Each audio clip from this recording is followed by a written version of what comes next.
سلامونه ملګرو، الله دې وکړي چې تاسو ټول روغ جوړ یاست. د یو نوې ویډیو د یو نوې موضوع سره بیا ستاسو خدمت کې حاضر یم. ملګرو، نن مې ستاسو د پوښتنې یوه پوښتنه راخیستې. اکثرا ملګري ما نه دا پوښتنه کوي چې ما پخوا واده کړی او نکاحات مې نه و جوړ کړی چې کله دوی واده کړی و. بل موږ تاسو په وطن کې په بعضو ولایتونو کې دا سیستم لرو چې ودونه کوو، هلته نکاحات اکثرا موږ تاسو نه جوړو.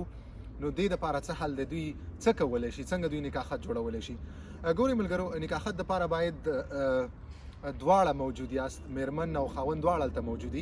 خو چې تاسو دلته یې په فرانسه کې یاست، نو تاسو بیا نشئ کولی ستاسو نکاحات جوړ کړئ. د دې حل شته دی. د دې حل دا دی چې ستاسو میرمن به هلته لاړ شي، دوی وثیقه خط دپاره ډمان کوي او دوی وثیقه خط جوړولی شي.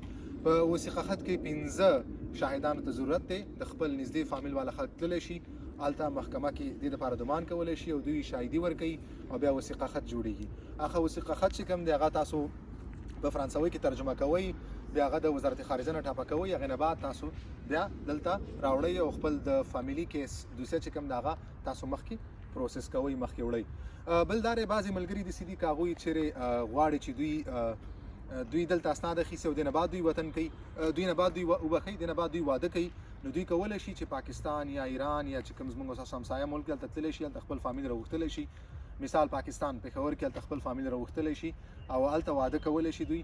بیا هلته قونسلګرۍ کې چې کوم د دوی په سفارت کې دوی نکاحات اخیستلی شي. خو دا موضوع هغه چا لپاره ده چې څوک نوی دې نه بعد واده کول غواړي او دوی هغې نه بعد بیا نکاحات جوړول غواړي. ولې زما نن ویډیو چې کوم د هغه په دې اړه باندې د هغه ملګري چې کوم دوی مخکې ودونه کړي دي او دوی نکاحات نه لري، نو دوی کولی شي چې دوی وثیقه خط جوړ کړي هلته په وطن کې او هغه راوړي او دوی خپل دوسیې مخکې ووسي. ځکه نکاحات دپاره د دواړو موجودیت چې کوم دی هغه ډېر ضروري دی.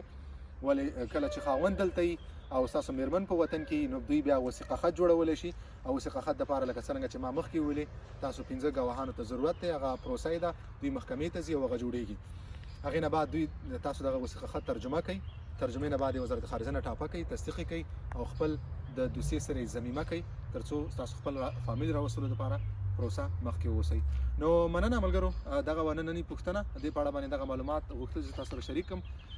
که تاسو هر څه پوښتنه لرئ، هر رنګه سوال لرئ، تاسو دلته زما په یوټیوب چینل په کمنټ برخه کې خپله پوښتنه پرېښودلی شئ. په راتلونکي وخت کې به زه ستاسو پوښتنو ته جواب درکوم، تفصیلي ویډیو به جوړوم او تاسو سره به بیا شریکوم. نو مننه ملګرو، ښه وخت درته غواړم. تر بلې ویډیو پورې په الله سپارم. په مخه